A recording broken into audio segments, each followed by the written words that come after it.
yakni Ad-Dinul Islam wal Iman. Saya, Hanifah Sari Sofyan, selaku Master of Ceremony akan membacakan susunan acara pada siang hari ini. Yang pertama, pembukaan. Yang kedua, penyampaian materi dan tanya jawab. Yang ketiga, penutup. Memasuki acara yang pertama, yakni pembukaan. Marilah kita buka acara pada siang hari ini dengan mengucapkan basmalah. Bismillahirrahmanirrahim. Selanjutnya, memasuki acara yang kedua, acara inti, yaitu pemaparan materi oleh para panelis webinar Hari Pendidikan Nasional. Untuk pemateri pertama kita adalah Bapak Haryanto Susilo SPD MPD. Selamat siang, Bapak. Selamat siang, Mbak Hanifah. Bagaimana kabarnya, Pak? Alhamdulillah, sehat-sehat. Mbak Hanifah di mana ini? Ya, Bapak. Saya sekarang ya, ada di sama-sama. Jombang, Pak. Oh ya, ada kegiatan di Jombang. Iya, sekalian mudik, Pak. Mudiknya belakangan. Oh iya. Yeah. Ya, salam sehat, Mbak Hanifah. Untuk Bapak juga. Sebelum pemaparan pemateri, saya akan menyampaikan CV terlebih dahulu, ya Pak. Nama lengkap Bapak Haryanto Susilo SPD MPD. Biasa dipanggil Bapak Heri sebagai dosen saya di S1. Tempat tanggal lahir Cirebon 13 Mei 1981.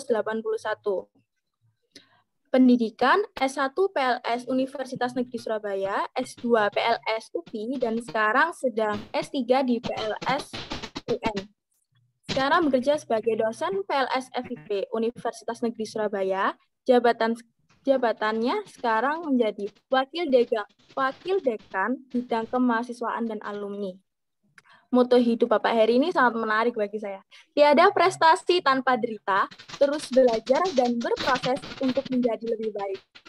Moto kerja cerdas, ikhlas, tuntas, dan totalitas.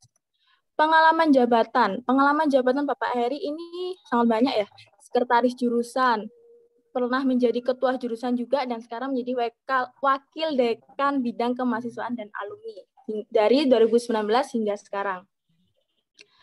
Untuk pengalamannya juga banyak, ada di bidang pendidikan pengajaran, ada di bidang karya ilmiah, bidang pengabdian masyarakat, dan masih banyak lagi. Tidak lama, mungkin Bapak bisa dimulai untuk menyampaikan materinya, Bapak. Dipersilahkan. Ya, baik.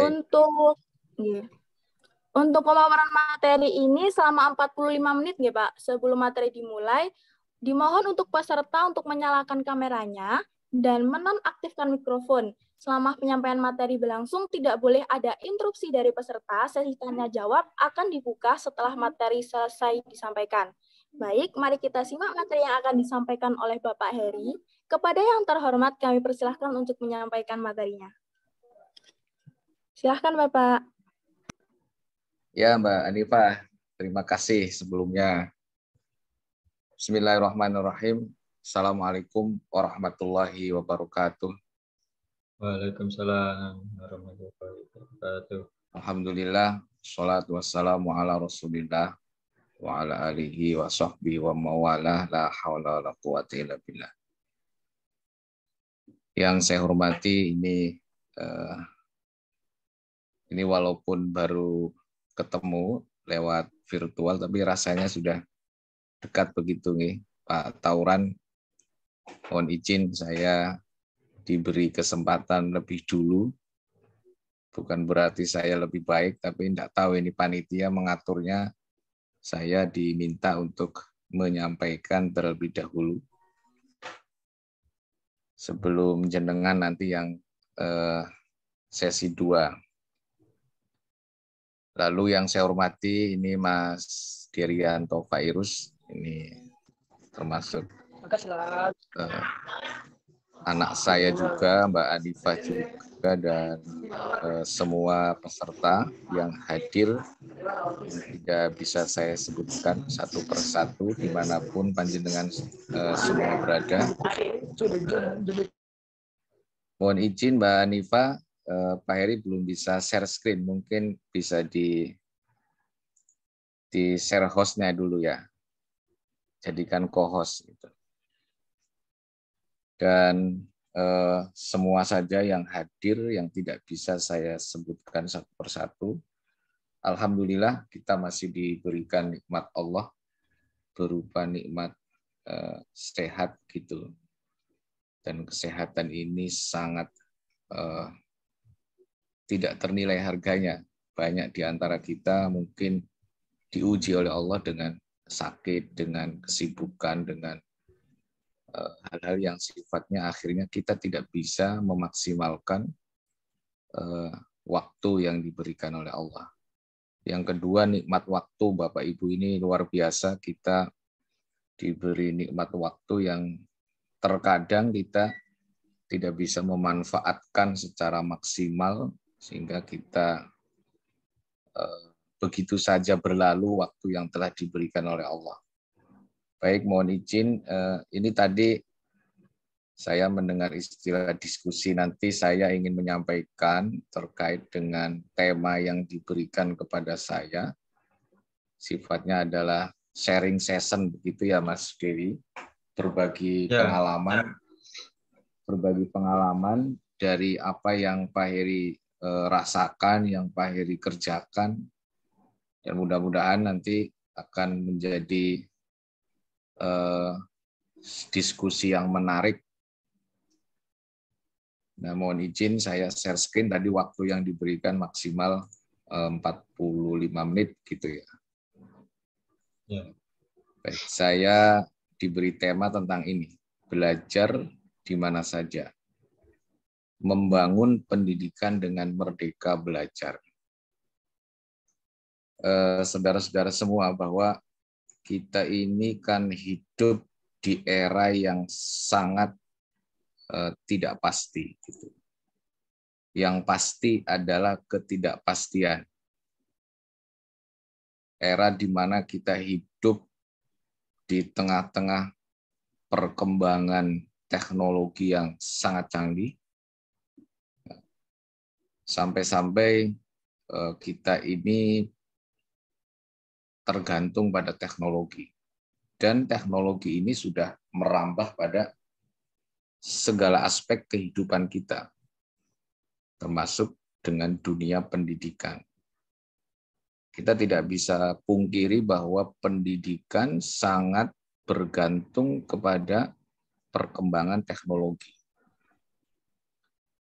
Bahkan ada istilah-istilah membangun pendidikan dengan iptek, ya gitu, ilmu pengetahuan dan teknologi.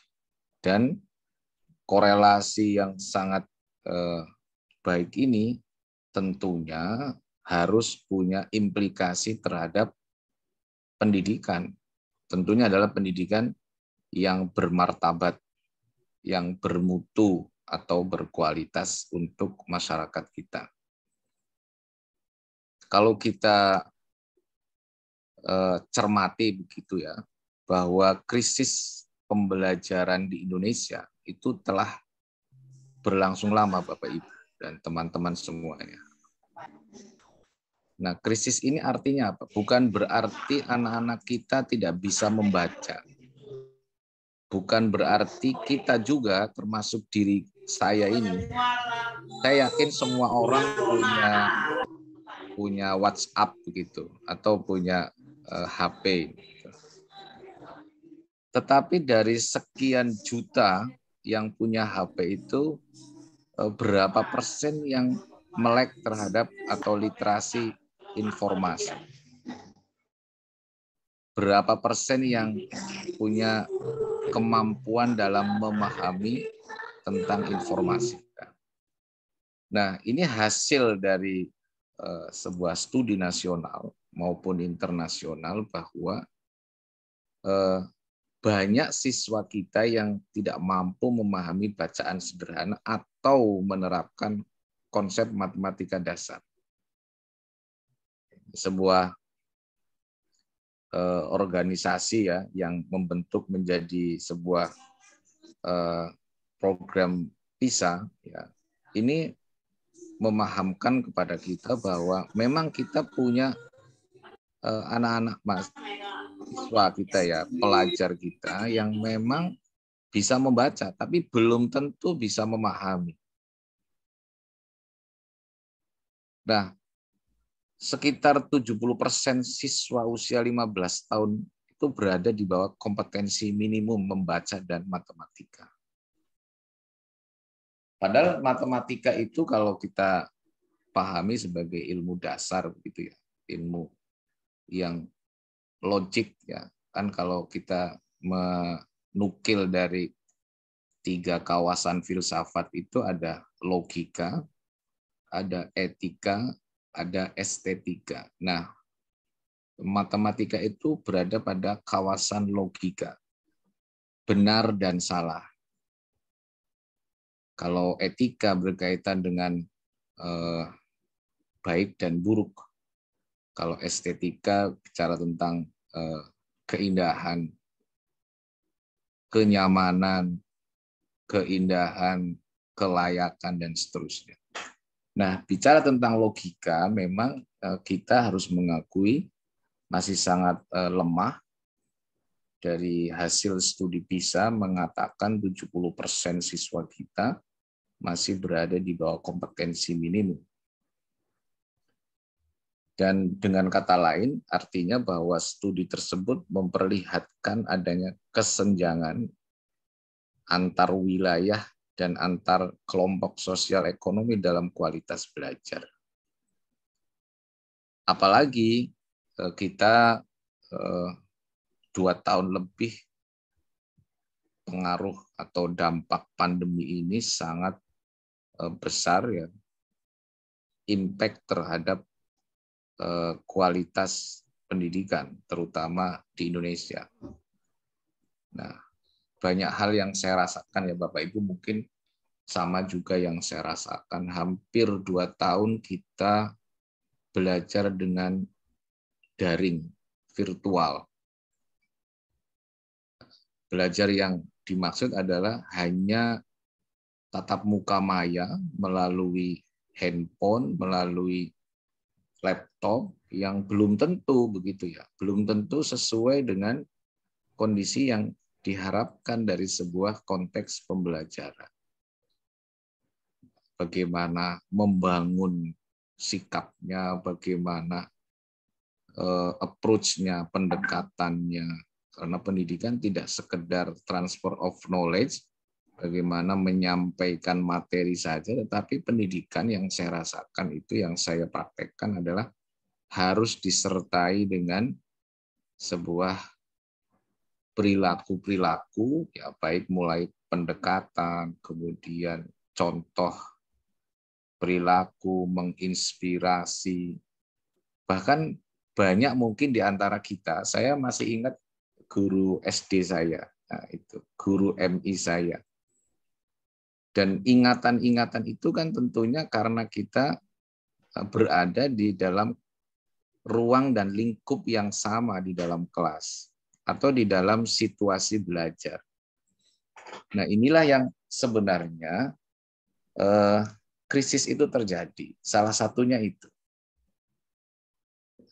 Ya, kita tidak bisa menolak tentang kondisi pandemi COVID, tetapi kalau dalam konteks pendidikan secara hakiki, maka kita telah kehilangan 1-2 tahun begitu ya. 1 dan 2 tahun di mana anak-anak kita tidak tidak menginternalisasi, tidak secara langsung mencontoh gitu berbagai macam perilaku guru, mulai dari mungkin ya ada siswa yang suka dengan gurunya karena bicaranya, ada siswa yang senang dengan gurunya karena kebaikannya, karena memotivasinya dan seterusnya. Dan hal-hal seperti ini kan tidak bisa dilakukan secara daring, secara online. Nah, lalu visi pendidikan Indonesia, kita harus simak juga bahwa membangun rakyat Indonesia untuk menjadi pembelajar seumur hidup yang unggul. Lifelong learning ada lifelong learning, ada lifelong education. Nah, membangun rakyat Indonesia untuk menjadi pembelajar tanpa berhenti, tidak merasa selesai, terus berkembang, ada tingkat kesejahteraan dan berakhlak mulia dengan menumbuhkan nilai-nilai budaya Indonesia dan Pancasila. Jadi kita tidak perlu bermimpi begitu ya Bapak Ibu, membuat spaghetti ala Italia yang dibuat oleh orang Indonesia, ibaratnya begitu, sehingga ingin menjadi spaghetti yang menyaingi produknya Italia. Tetapi cukup membuat, misalnya ini contoh ya, mohon maaf, contoh soto kelas dunia gitu ya, soto Lamongan kelas dunia. Kita ingin mengindonesiakan di dunia tentang budaya-budaya Indonesia. Kita ingin menginternasionalkan karakter, misalkan penokohan reog di kancah internasional. Kita ingin membuat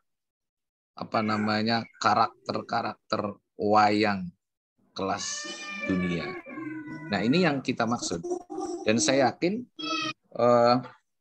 konsep dari budaya Indonesia itu dan didasari oleh Pancasila tentunya, ini yang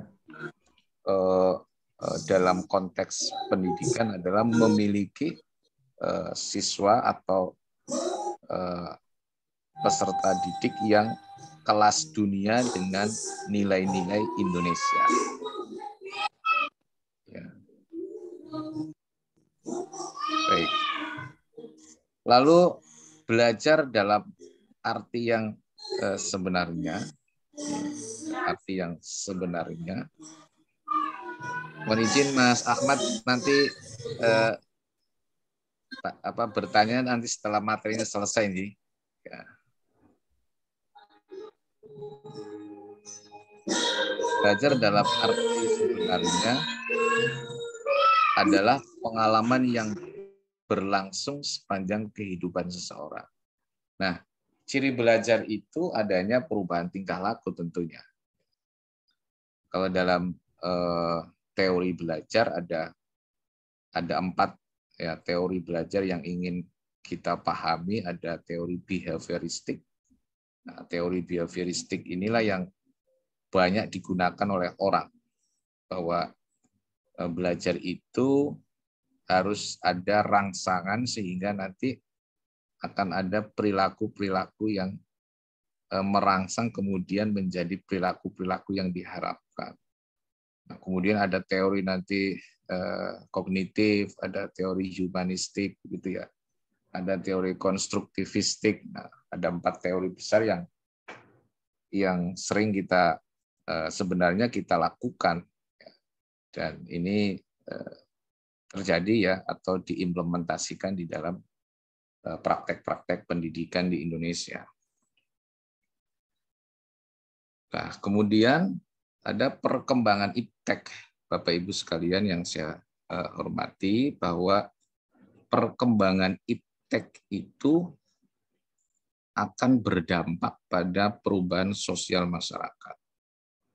Dan sebaliknya, perubahan sosial masyarakat akan mendorong perkembangan ilmu pengetahuan dan teknologi. Jadi fakta sudah membuktikan bahwa perkembangan iptek ini berdampak kepada ya perubahan sosial, termasuk dengan cara bekerja, gaya hidup, gitu ya, hubungan sosial kemasyarakatan juga dipengaruhi oleh perkembangan iptek. Ya, ke depan mungkin itu ya Mas Dery, tidak perlu undangan fisik ya. Undangannya sekarang kan pakai membuat video begitu terus dikirim ke WA group atau dikirim ke Japrinya masing-masing dan seterusnya.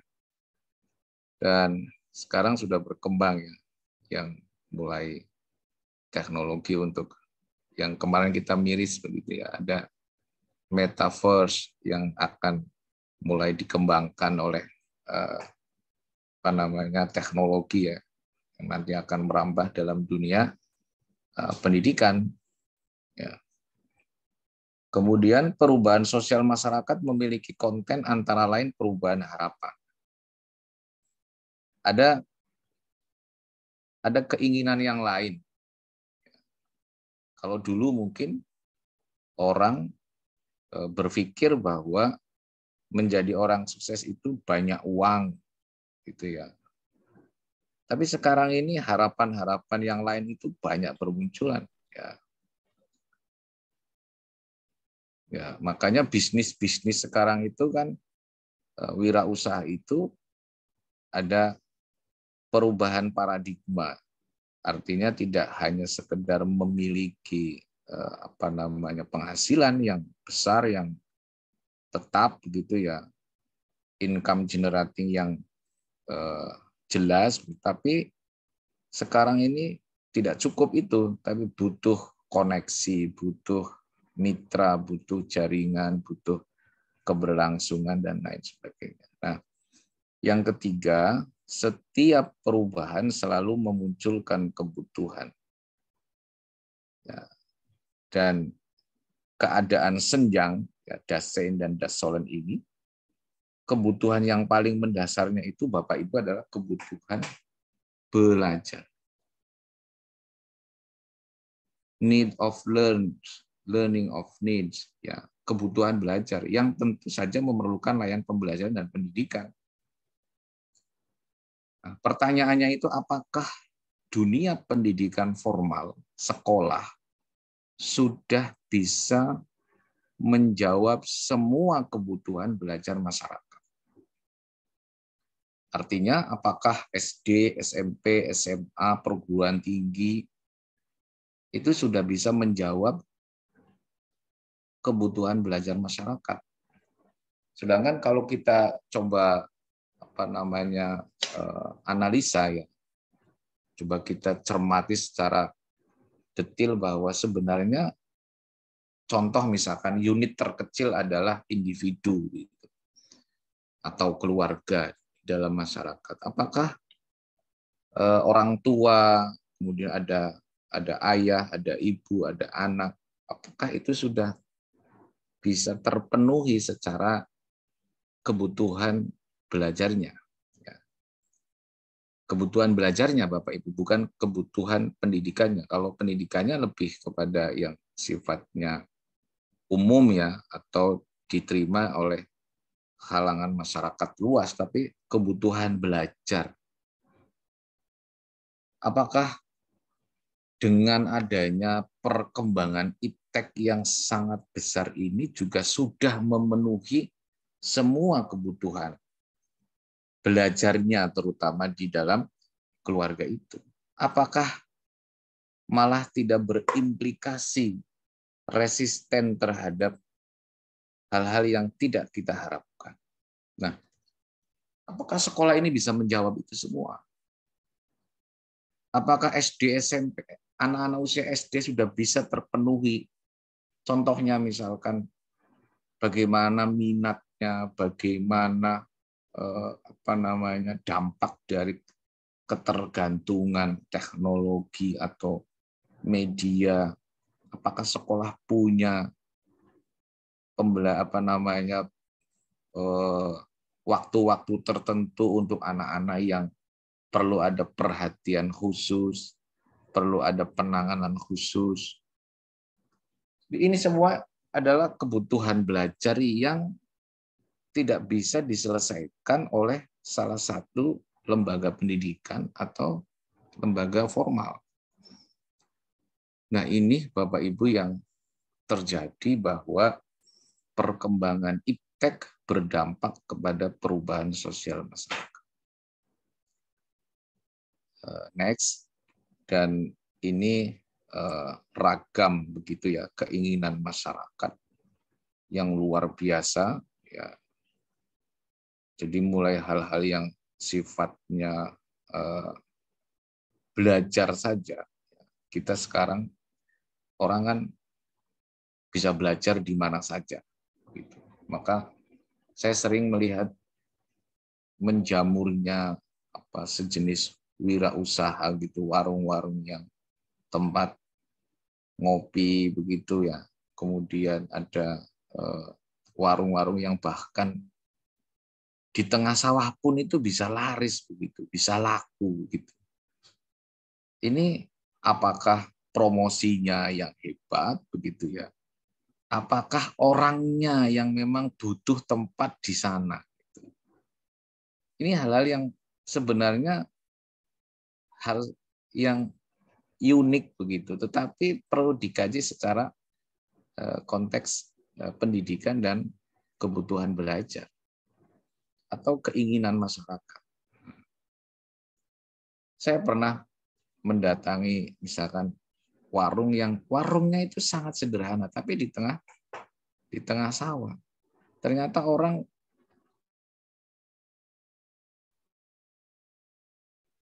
kira-kira itu kan tidak sekedar menu, mungkin tempatnya. Dan ini ternyata kalau dikaji lebih dalam kan sebuah kebutuhan gitu. Orang-orang sekarang itu mencari hal-hal yang sifatnya itu karena bisa saja untuk untuk update status begitu ya, kalau anak-anak muda itu kemudian bisa ya merasa ada kenyamanan, merasa ada hal yang berbeda dan itu membuat dia lebih nyaman gitu dan seterusnya. Nah, hal-hal seperti inilah era ini sekarang sudah banyak dan kita rasakan bersama, maka tidak salah begitu banyak ide-ide gila begitu ya yang bisa dihasilkan oleh para entrepreneur dan tentunya kalau kita mau mengimitasi ya, bagaimana kita memiliki konteks ya, pendidikan yang sama seperti dunia wirausaha, menciptakan hal-hal yang sifatnya inovatif gitu, tapi dengan tidak melupakan prinsip-prinsip pendidikan. Ya, tidak perlu kita harus memiliki lembaga yang besar dulu baru kita bisa bermimpi untuk bisa membangun sebuah lingkungan masyarakat. Tapi hal-hal yang kecil, misalkan di masyarakat kita, di lingkungan kita yang mungkin butuh apa secara konteks belajar bersama itu bisa kita bisa kita wujudkan gitu dengan orang-orang yang ada di sekitar kita saja. Jadi dari kita, oleh kita, untuk kita. Nah, perkembangan masyarakat pun ya Bapak Ibu dan teman-teman ini sudah sangat sangat besar ya, perkembangan sangat canggih. Kalau dulu ibaratnya orang bisa menghasilkan uang dengan bertani dan mengumpulkan uang dengan cara yang lebih capek gitu energinya, tapi sekarang ini luar biasa perkembangan masyarakat kita ini sudah ada pada era di mana kita bisa melihat heterogenitas ya. Ada orang yang suka ini menghasilkan, berkumpul akhirnya bisa menghasilkan. Ada orang yang suka ini berkumpul punya ide akhirnya menghasilkan dan seterusnya. Sampai kepada kita juga berharap knowledge society bagaimana memiliki masyarakat yang intelek itu ya, yang bisa menjadi bagian dari mencerdaskan kehidupan masyarakat di lingkungan masing-masing.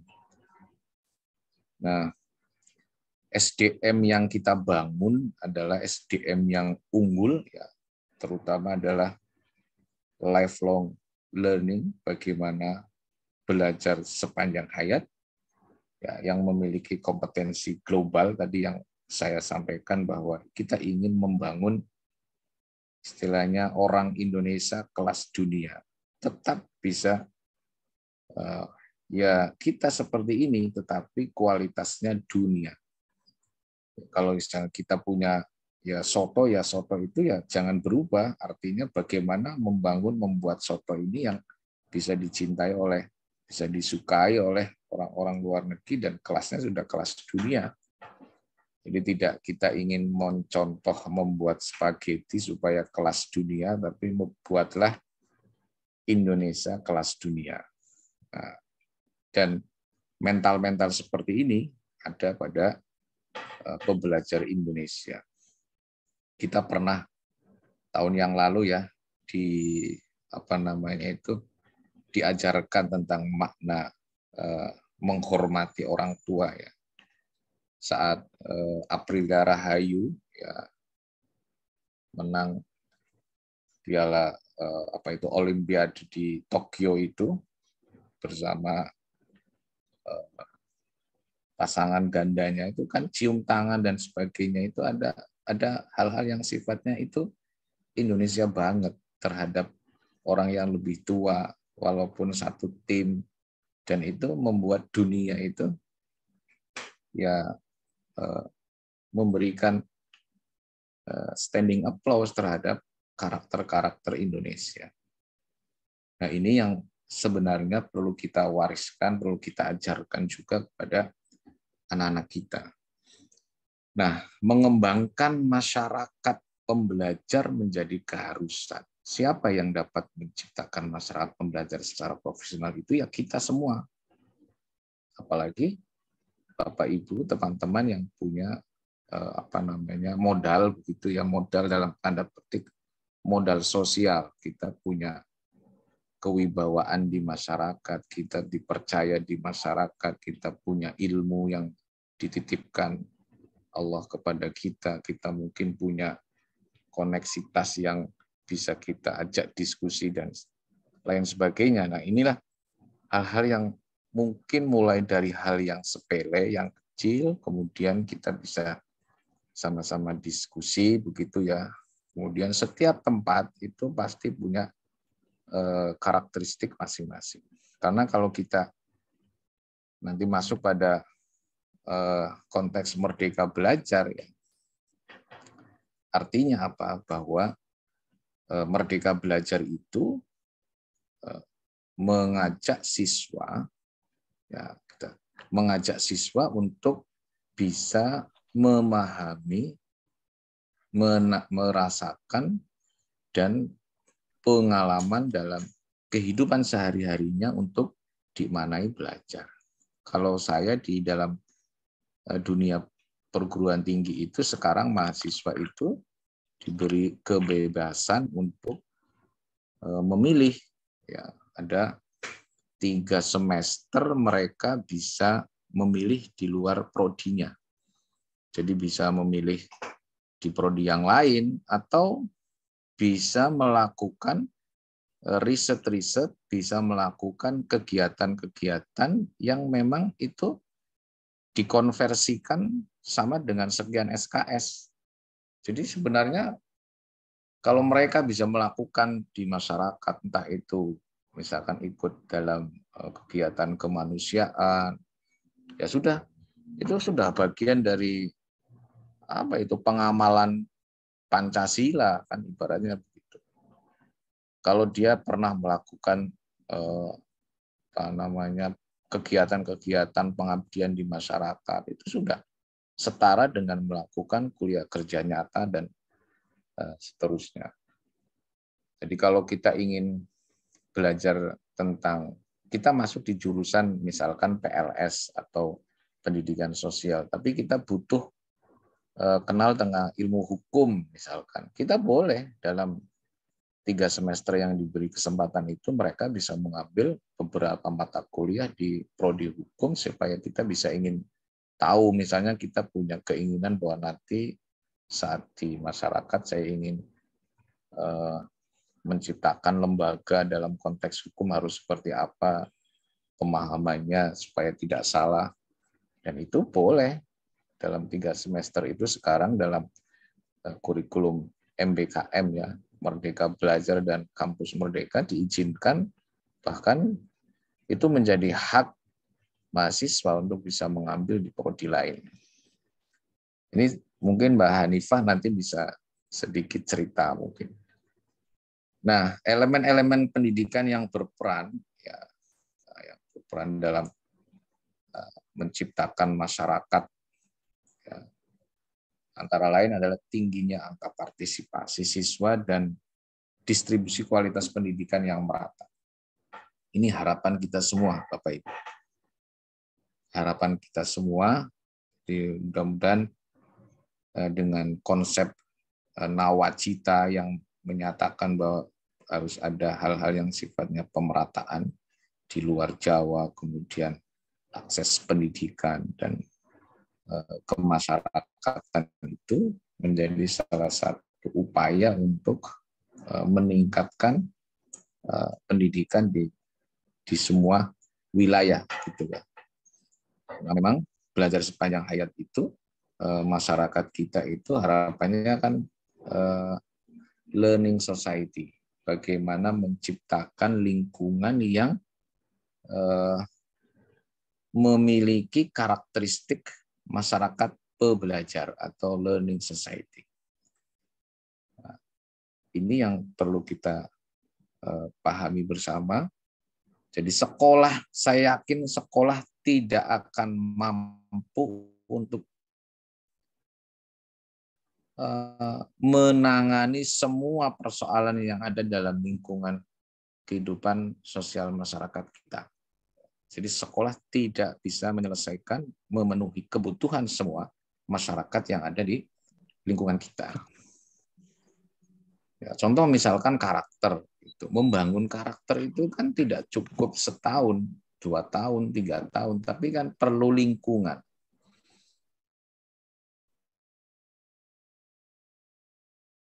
Perlu kebiasaan, habituasi, normal, lingkungan yang bisa menjamin keberlangsungan karakter yang ingin dibangun dari sebuah lingkungan itu.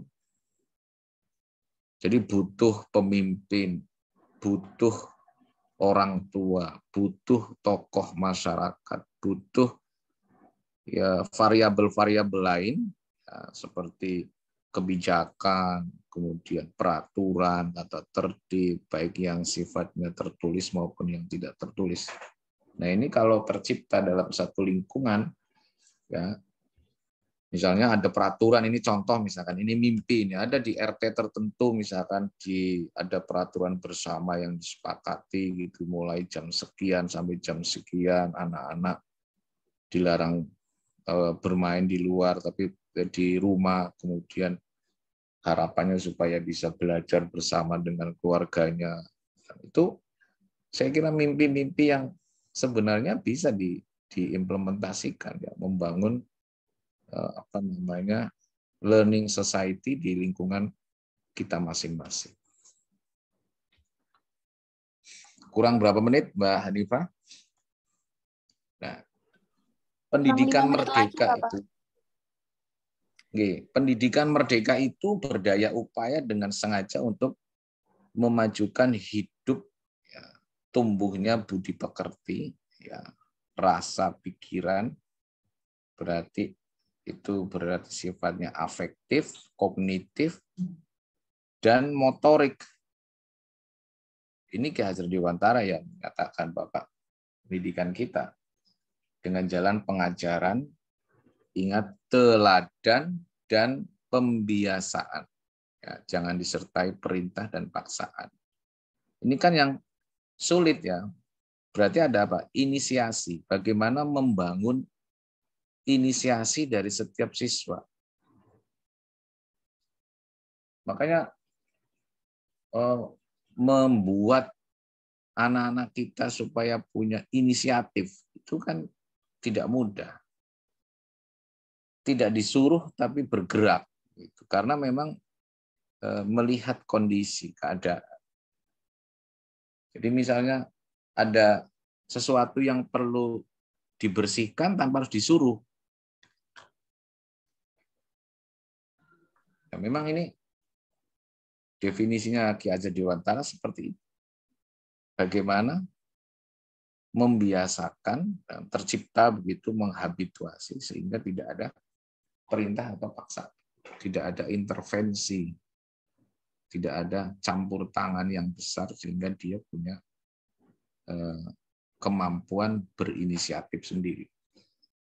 Dan ini tentunya cita-cita kita bersama ya, teman-teman, Bapak Ibu, karena memang dari sisi pendidikan ya cita-cita kebijakan Merdeka Belajar ini harapannya Mas Menteri itu adalah supaya anak-anak kita itu tidak terbelenggu.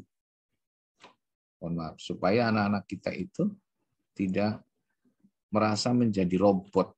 Ya, koyo-koyo itu saya diciptakan menjadi guru. Ya, misalkan akan menjadi guru, maka keterampilan yang lain tidak perlu. Ya, tidak bisa seperti itu. Karena memang dalam dunia pekerjaan, ya, hasil saya mengamati itu kan tidak menjamin bahwa lulusan tertentu bisa bekerja di lembaga yang punya koneksitas terhadap keilmuan itu. Tetapi banyak di antara mereka yang bekerja di luar dari core keilmuannya. Nah ini kan kalau tidak diberi kesempatan untuk mulai belajar yang lain, gitu, menerima ilmu-ilmu yang lain atau menerima pengalaman-pengalaman yang berbeda, karena nanti pada waktunya kita akan berenang di lautan lepas yang airnya tidak bisa kita kendalikan. Bukan di kolam renang begitu istilahnya. Jadi kalau teman-teman misalnya mohon maaf ini yang berkecimpung di dunia pondok pesantren, ya sekarang sudah harus membuka paradigma yang lain yang lebih open mind bahwa tidak sekedar begitu, tidak sekedar teman-teman nanti lulus kemudian dalam dunia pekerjaan yang misalkan membangun pondok pesantren semata dengan cara-cara yang lama, gaya lama, tetapi juga pikiran terbuka tentang konsep-konsep pesantren-pesantren yang lebih mungkin yang lebih dinamis begitu ya, modern, bagaimana menciptakan pesantren yang tidak sekedar begitu mengajarkan ilmu agama semata, tapi juga memberi kesempatan kepada siswa, kepada santri untuk belajar yang lain dalam kehidupannya. Mereka memang tidak sekedar kita wajib bisa ngaji, tapi juga kita harus bisa bikin nasi, kita harus bisa ngeliwet, kita harus bisa bikin menu masakan, sehingga kita tidak kelaparan, kan bahasanya begitu. Nah, hal-hal seperti ini yang mungkin perlu kita menerima konsep ini, karena pendidikan berkualitas ini fokusnya pada pengembangan kompetensi dasar, sedangkan bagi rakyat Indonesia ini berfokus pada penguatan kelompok yang tadi perlu diratakan. Ya. Ada keadilan di dalam.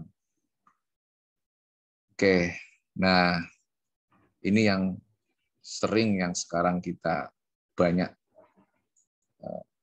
terjadi begitu ya, ada kemampuan literasi yang ada 6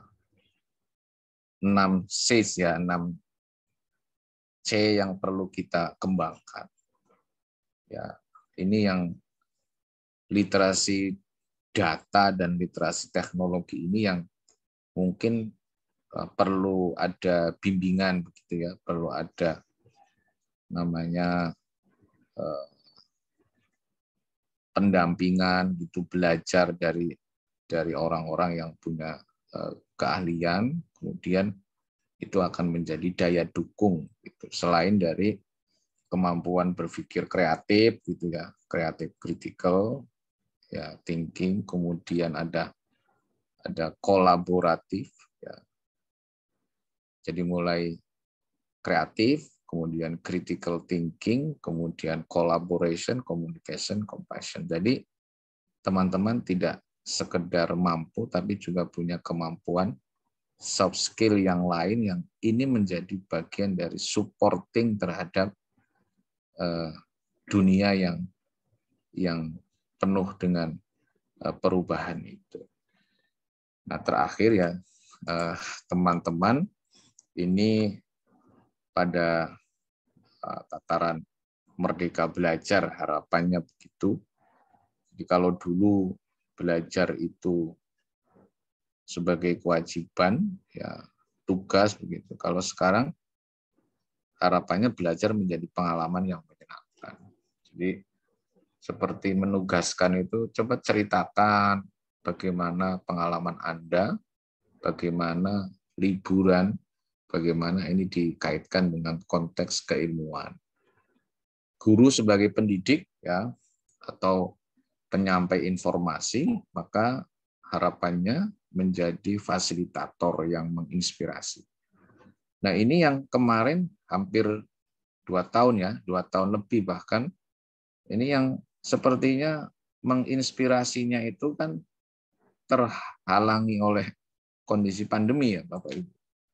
Kemudian pendekatannya yang awalnya homogen menjadi student center ya berbasis pada kebutuhan individu. Ini yang masih sulit ini. Ini perlu kita kuatkan.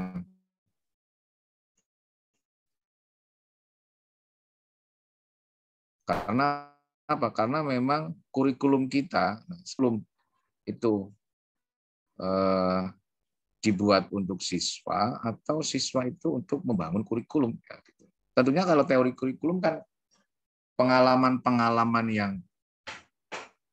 pernah begitu ya, atau pengalaman yang seharusnya pada usianya, pada pertumbuhan dan perkembangan itu yang seyogianya dimiliki itu akan menjadi bahan dari pengembangan kurikulum. Jadi bukan kurikulum untuk siswa, tapi seharusnya siswa itu untuk bisa membentuk kurikulum. Karena kurikulum itu kan seperangkat pengalaman-pengalaman. Kemudian yang ingin diajarkan, ingin diberikan kepada siswa.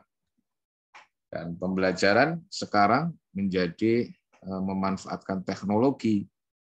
Jadi kalau saya misalkan, mohon maaf, mengajar psikologi sosial itu tidak perlu dengan tulisan-tulisan yang daki-daki. Yang penting bagi saya dia punya medsos, kemudian dia punya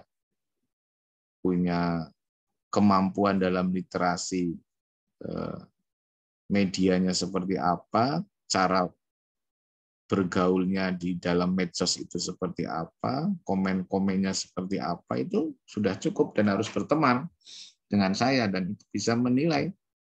Jadi kalau dulu portofolionya itu ya mohon maaf misalkan dengan fisik berapa jumlah sertifikatnya, berapa jumlah piagam penghargaannya. Kalau sekarang portofolionya menggunakan portofolio media.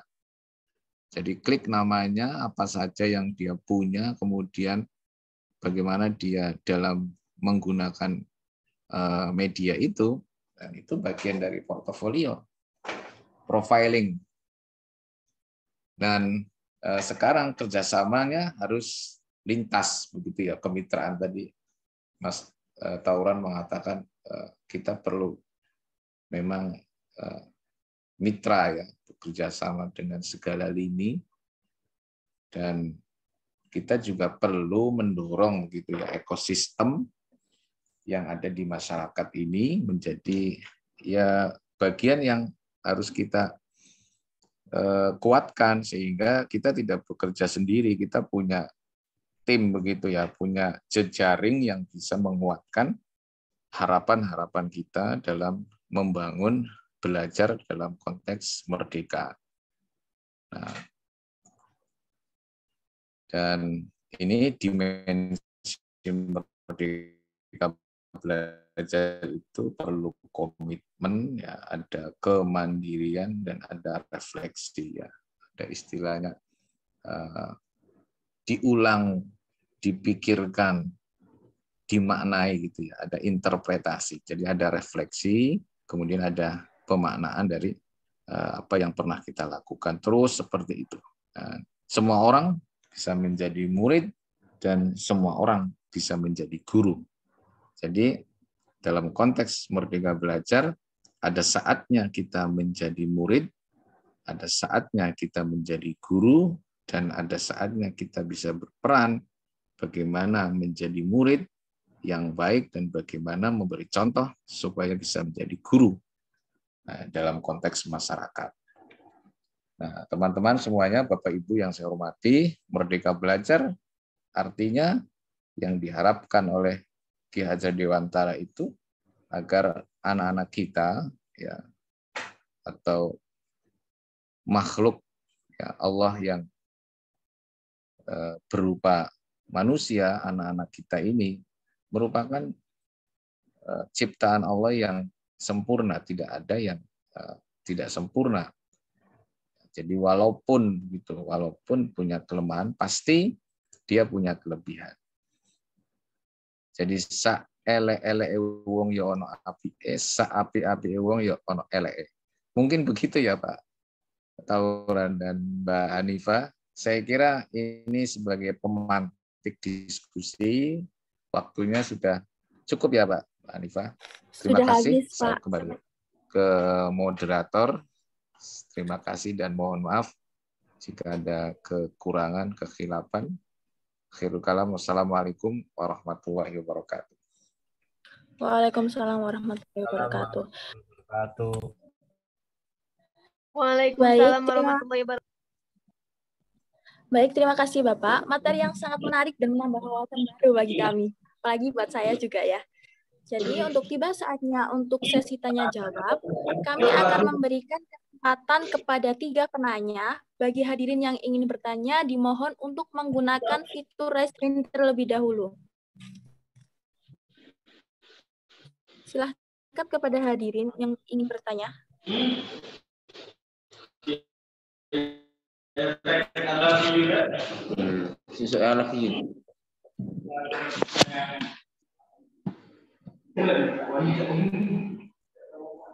Apa mau?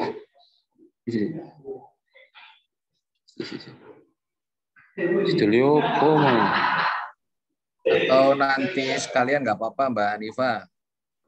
Dikumpulkan. Enggak ayo enggak. Kere-kere sini. Menunggu setelah materi kedua gitu Bapak? Atau bagaimana? Ya boleh, kalau memang belum ada yang bertanya. Pak Heri nanti sekitar jam 14.45 lah. Pak Heri masih bisa bertahan. Assalamualaikum warahmatullahi wabarakatuh. Waalaikumsalam warahmatullahi wabarakatuh. Baik Bapak.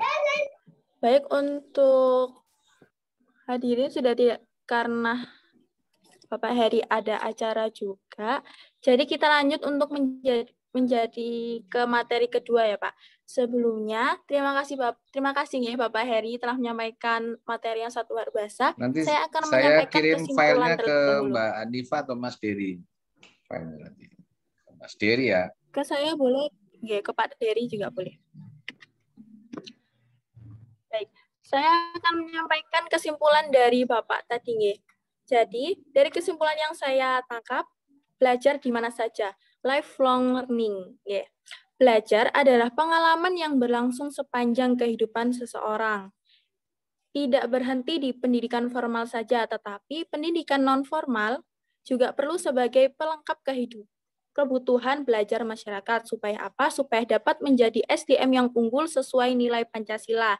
Seperti visi pendidikan Indonesia 2035, yaitu membangun rakyat Indonesia untuk menjadi pembelajar seumur hidup yang unggul, terus berkembang, sejahtera, dan berakhlak mulia dengan menumbuhkan nilai-nilai budaya Indonesia dan Pancasila. Dan diharapkan dapat mewujudkan cita-cita kebijakan Merdeka Belajar, yaitu untuk mewujudkan pendidikan berkualitas bagi seluruh rakyat Indonesia. Itu nggih. Baik, untuk selanjutnya akan kita lanjut ke pemateri yang kedua. Mbak, itu untuk pemateri kedua, kayaknya ada pertanyaan di kolom chat ada pertanyaan itu.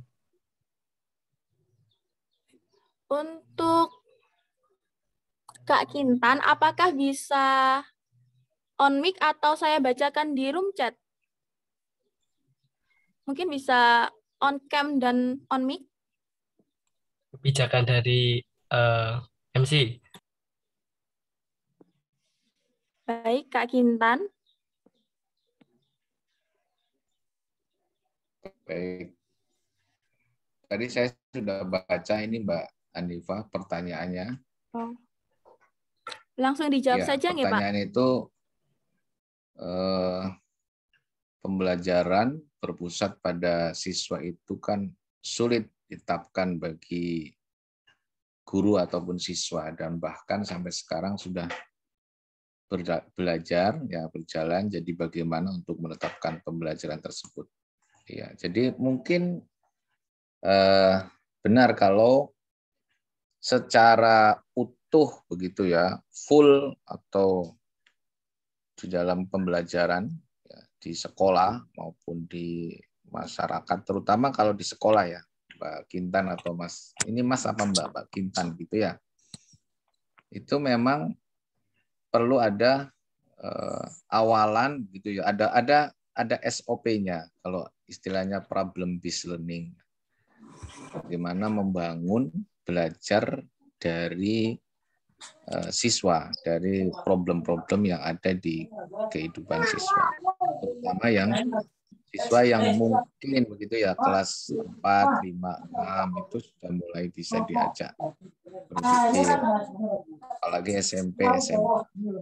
Memang kalau pembelajaran yang masih SD kelas 3 ke bawah atau namanya PAUD begitu, itu pembelajarannya memang learning by doing by learning. Nah, contoh kalau saya saya punya ini ya, punya komunitas kayak Mas Dery tahu, di tempat saya itu ya anak-anak itu yang kita ajak untuk misalkan ini contoh ya yang saya kerjakan begitu. Coba ambilkan ini, misalkan apa namanya batu yang banyak. Kalau saya di rumah itu, kemudian batu itu ditumpuk-tumpuk. Ya. Nah, nanti anak-anak yang kecil itu kan jumlahnya batu bisa dihitung ya. Nanti by doing ya. Ada berapa jumlah batunya? 11 katanya. Nah, kemudian dari batu itu mengapa yang besar taruh di atas, di bawah, yang kecil terus ditumpuk-tumpuk sampai menjadi tinggi. Nah, ini adalah konsep apa? Nah, itu kalau pembelajaran proyek ya Mbak Kintan itu banyak menggunakan problem based learning ya di dalam kehidupan sehari-hari baik di sekolah maupun di masyarakat. Jadi memang untuk membangun siswa sebagai pusat belajar ya, student center ya, siswa menjadi pusat pembelajaran, memang tidak langsung di awal, tapi membangun, menyiapkan dulu, ibaratnya ada SOP-nya, ada pendahuluannya, sekian pertemuan kita berikan pemahaman, kemudian sekian pertemuan kita berikan proyek-proyek sehingga dia bisa belajar dan memaknai hasil dari pembelajaran itu. Mungkin kalau teman-teman pernah dulu lihat film apa ya, Laskar Pelangi begitu ya. Ibu guru siapa namanya, Muslimah ya. Itu kan mengajak anak-anaknya untuk keluar, kemudian anak-anaknya bisa memahami sendiri, diberikan penguatan oleh gurunya. Dan itu sebenarnya itu dalam konteks siswa punya pusat pembelajaran, dia punya aktivitas yang diberikan pemahaman oleh gurunya memberikan fasilitasi, lalu siswanya bisa belajar dan tidak ada istilah salah, tapi istilahnya ini mungkin masih kurang detail, masih kurang lengkap, masih kurang apa namanya sempurna dan seterusnya. Jadi tidak ada istilah salah atau benar. Tapi ya seperti itu dalam konsep membangun siswa sebagai student center.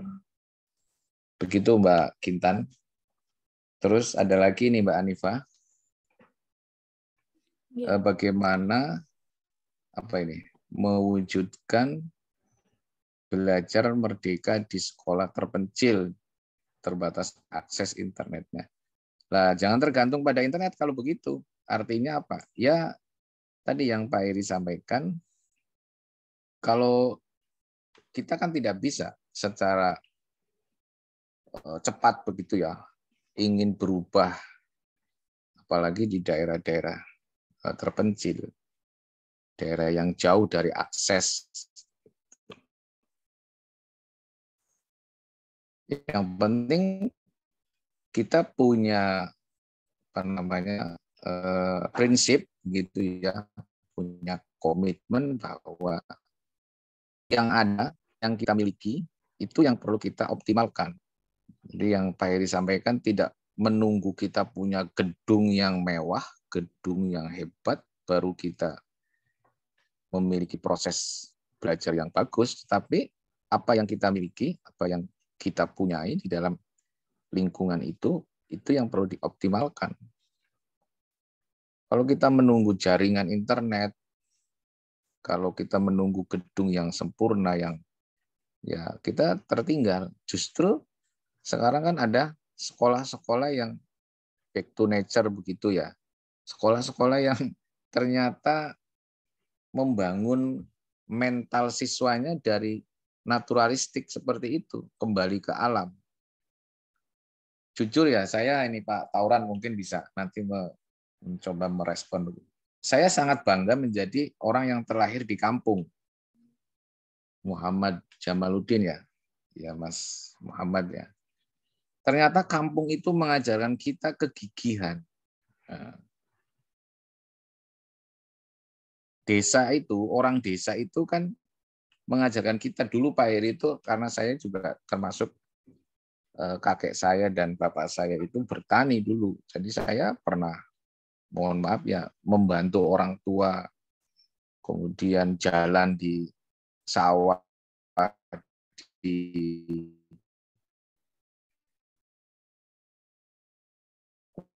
kemudian saya juga ikut.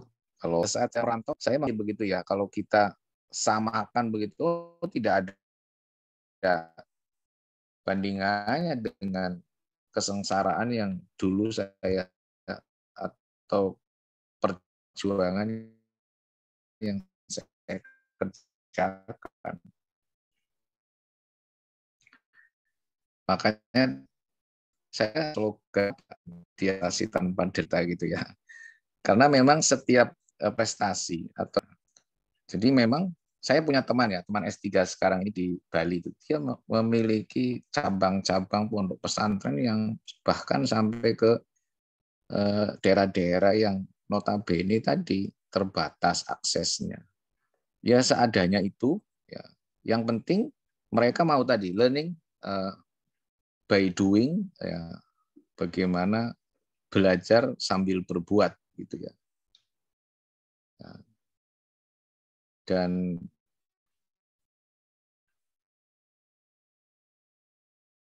ini pertanyaan berikutnya begitu ya Mas Muhammad, kemudian Mas Iqbal itu bagaimana strategi dalam peningkatan ya, saya sampaikan sekolah formal ya, SMP, SMA dan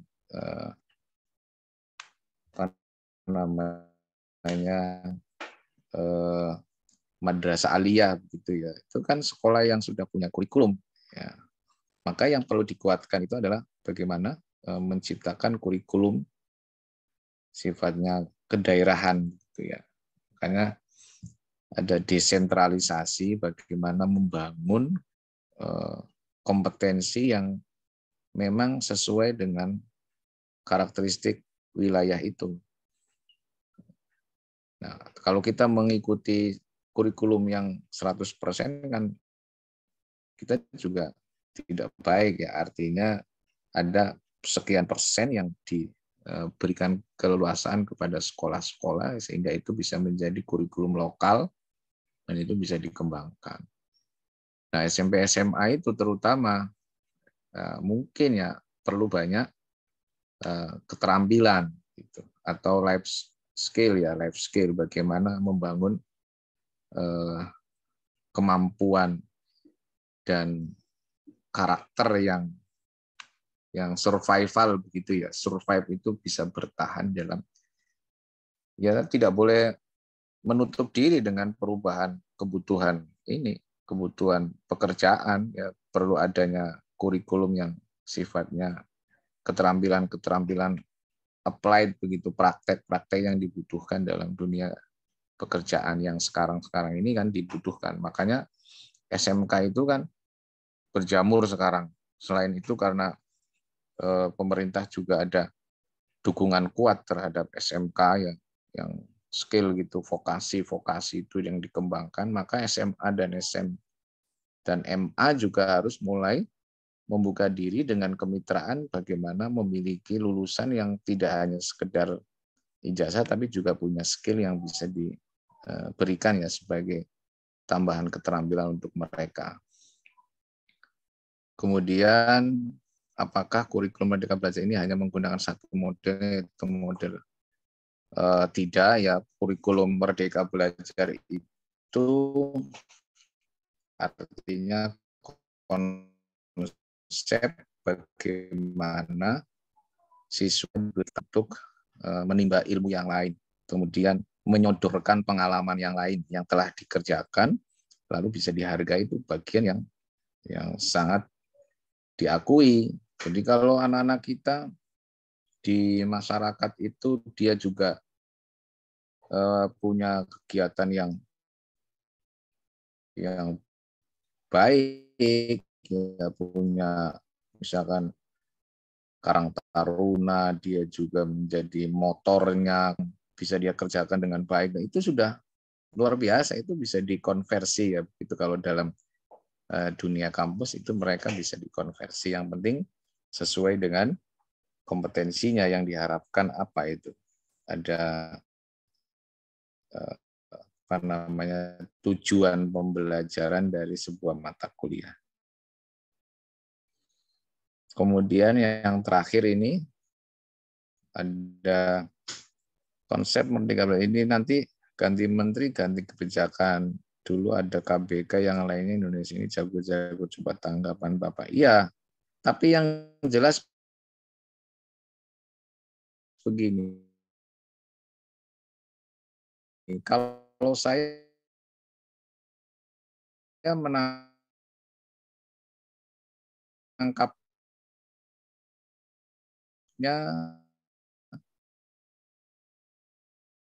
bahwa Merdeka Belajar